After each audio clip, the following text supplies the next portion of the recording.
All right, folks, back in the Bossman show here with Coach Penny Hardaway, the Memphis Tigers, out of AAC. Coach Hardaway, how's life treating you guys over in the city of Memphis in 901, man? You know, you know, with everything going on, we can say we're still blessed, man. There's been a lot of people that have been affected by the COVID. I haven't had anyone in my family that's been affected, but just understand that there have been friends that have been affected, and to understand all of that and still have your health, still be able to get up and come to the gym and still have basketball practice, man, is a blessing. Now, let's talk about the March, Coach Hardaway. March 11th, when everything's kind of got shut down, the NBA, NCAA-wise, your team was, probably in the AAC tournament there, getting ready for that, then having to go home from that to go on school online virtually, then having to be in their own environment. So how'd you handle that with your team and your staff and your players from going from being in a tournament mode to just being like, wow, we're back home, trying to get stuff done here and be safe? Yeah, it was really a crazy moment for me because instantly I understood the magnitude of what had just happened. By us having our conference tournament ending, you don't have a conference tournament, then there's not going to be an NCAA tournament. There was no way they could still have an NCAA tournament. So I started thinking about all of the guys that were going to be one and done, started thinking about all the seniors around the country, started thinking about high school. Like, this is going to affect high school to the point where they probably won't have the rest of their season, prom, graduation. Started thinking about that type of a magnitude, and, man, it just started to be a little sad that it was happening like that. And then for us as a team, not to be able to go in and prove ourselves in our conference tournament to try to get our first bid into the NCAA tournament since I've been the coach. So it was a somber moment, man. It wasn't good on any level. Academically, Coach, going from in-person to virtual, how's that for your young men? Your academic advisors probably played a big role in your assistant coaches as well, helping your young men assimilate to going from in-person, having study halls with you guys, to being home with their parents to kind of get their work done via the Blackboard systems. You kind of keep them accountable that way. Yeah, I think that obviously in person is way better than virtually. Even though you can still learn, the distractions are way different, but it has to happen, and that's what's going on around our country, and our guys are handling it very well. It's what we have to do. Being in this pandemic and COVID hitting our nation as hard as it has, we have to do everything virtually. You have to adapt and move forward, and that's what we're doing. Most definitely, Coach. And also, Coach, using the Zoom this summer to help your young men navigate life, what's happening in front of them. So how was that, trying to get speakers on your Zooms, talk to them about life and keeping their minds sharp and fresh? Because, when somebody said idle minds, there was workshops. So having them to themselves and not understand what's going on, how's you and stuff help your young men navigate this whole 2020 we had so far? Yeah, I think that, with having the Zoom calls and trying to get the guys together 2 or 3 times a week just to try to see what their mental was like, trying to see how they were continuing to condition what they were doing before, when school was out. What was their mind doing when things were idle, and what were you doing? Are you on your phone? Are you going out? Are you being safe? Are you still trying to play ball? Are you trying to attend parties? It's basically just kind of giving some advice in a lot of areas to the guys, and they responded really well. Most definitely, Coach. And speaking of their health-wise, trying to keep the young men in semi-shape, how much do you kind of stress to the young men to work out on their own, just running if you can, do what you can at home? Because, lots of us closed gyms, stuff that are closed. How do you kind of navigate with different players, different circumstances, having to say, hey, you do this here, and you kind of giving guys individual plans to keep them kind of semi in shape before they get back to you on campus there? Well, that's the beauty of having a strength and conditioning coach, because he did get with all of the players and kind of give them a plan of what they can do in-house. But we all know you can only be in shape so well being at home unless you have an indoor gym. But our strength coach did a phenomenal job on trying to get their intake of what they ate, what they were eating all the time, and also the exercises that they could do at home. Most definitely, because, Coach, getting them back in shape on campus now, being in the NBA, you get a nagging hamstring, or ankle, or knee, some soft tissue injury, it could be there with you all year long. So how it's been the ramp up for your guys so they don't, have those injuries that they nag them from now on to the March, unfortunately? Well, you're more susceptible to injuries when you're just sitting around all the time. And I think that you're seeing that in sports itself, professional sports. A lot of guys having little knick-knack injuries, some season-ending injuries, because of just sitting around and not being mobile and not being active. And then you go right to hard activity and having to practice and play hard right away. What we did was just talked about the flexibility of just trying to stay as limber as you could, to try to just kind of stretch a lot. And because when you have to come back into what we call training camp, that there's going to be more running on you that you've had in a couple months. So just to be smart about that, that's as much as you can do because injuries are going to happen. That's just a part of the game. And for you, Coach, you had a team last year full of freshmen and sophomores. They're there as sophomores and juniors. So having your team a year more experience in your system, how you feel about your young men, how they came back so far to you, teach them X and O Y's your system so they can be good? Because I think you guys will be very good this year. I really believe that in my heart. So seeing your young men grow a year older, how's it been for you guys? Yeah, no, it's been a great transition. Obviously, freshmen come in, they're wide-eyed. They don't know a lot. They're trying to just go off of just adrenaline. They don't the mental side hadn't really kicked in yet.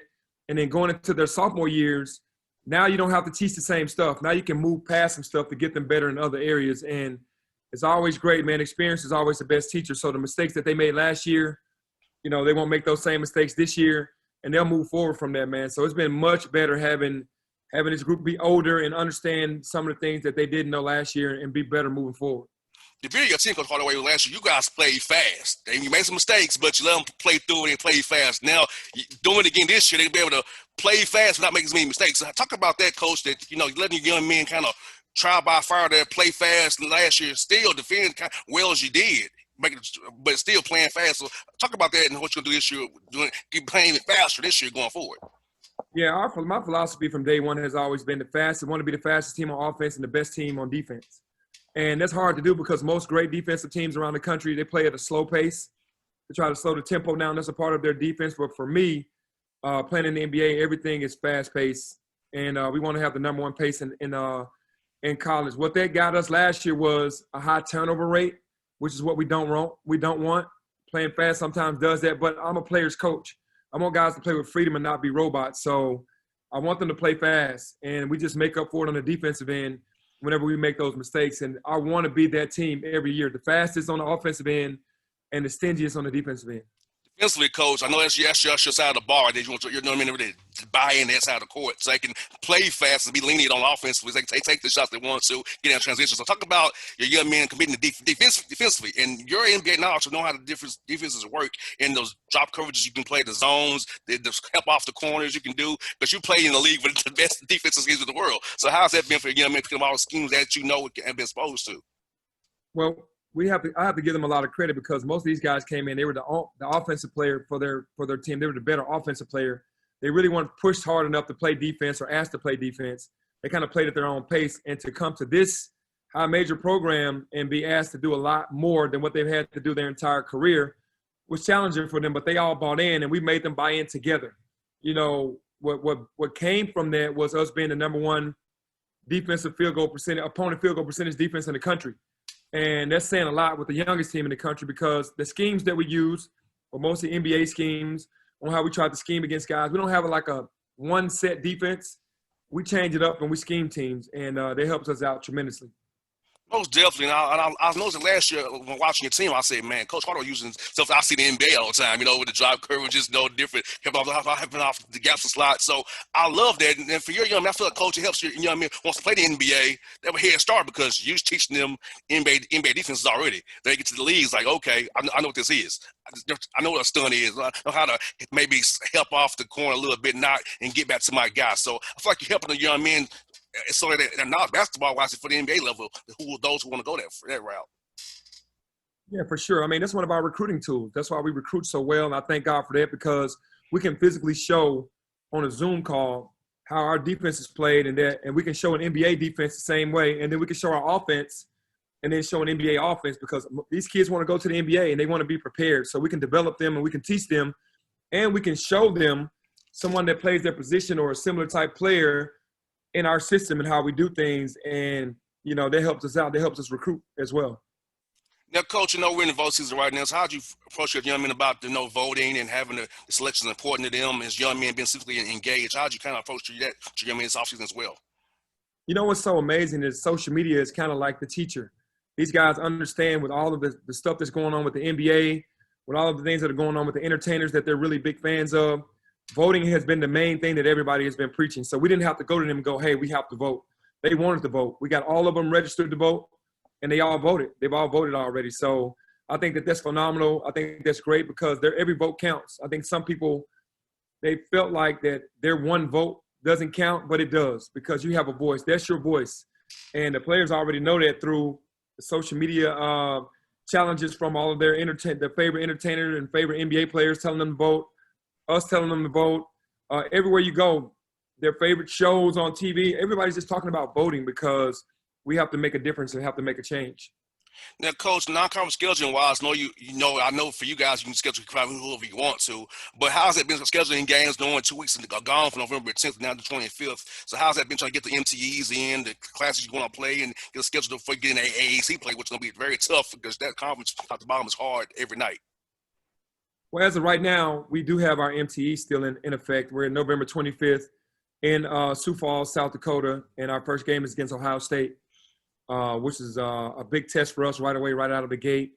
Our conference is hard enough. We don't get enough credit for how hard our conference is. And, we have added 2 extra games, so we're going to start conference play earlier. But to get back to the MTEs and the non-conference, we had to cancel Tennessee because there were not going to be any fans in that game at Bridgestone Arena.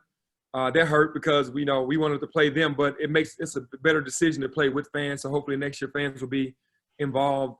And, other than that, we're still trying to piece this thing together. We still might have Auburn in Atlanta, which will still be a big game for us. And I think the Georgia game was supposed to be at Georgia. We might have to cancel that one as well because the conferences are playing more games. So, it's a whirlwind, but I'm just glad to just be competing this year at all.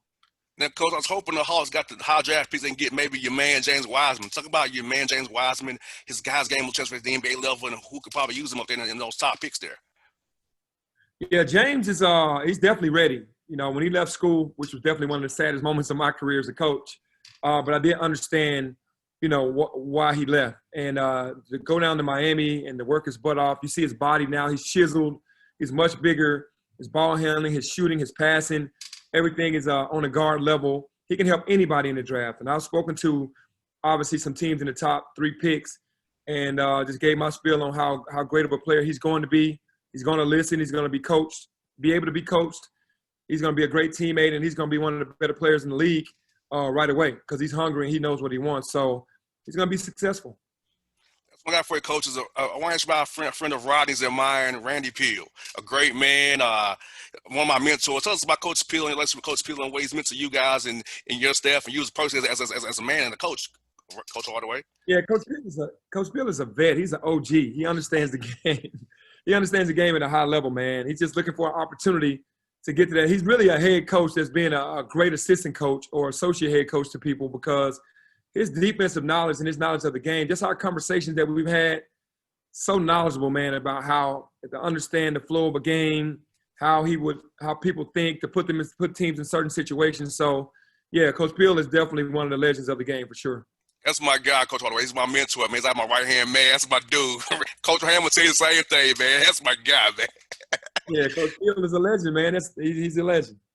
Hey, Coach Hardaway, thank you for your time, man. Hope to see you in Atlanta, man. Hope you can make it over here. If I can see you guys play Auburn, I'll be wearing my blue for you guys for sure. Because that's what I roll with at the time. Because Rodney's my guy. Yeah, no, thank you so much. I appreciate you.